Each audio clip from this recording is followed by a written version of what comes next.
сказали это сделать из Москвы, из Кремля, потому что, конечно, в Кремле очень боятся настоящих народных депутатов.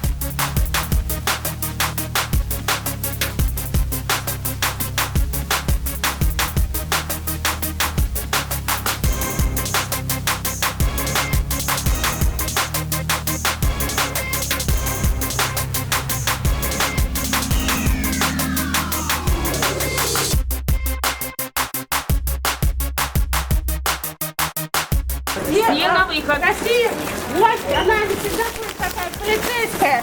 И все вещи будут... Сказали, что мы нарушаем санитарные нормы, мы не нарушаем. У нас было 25 человек в зале.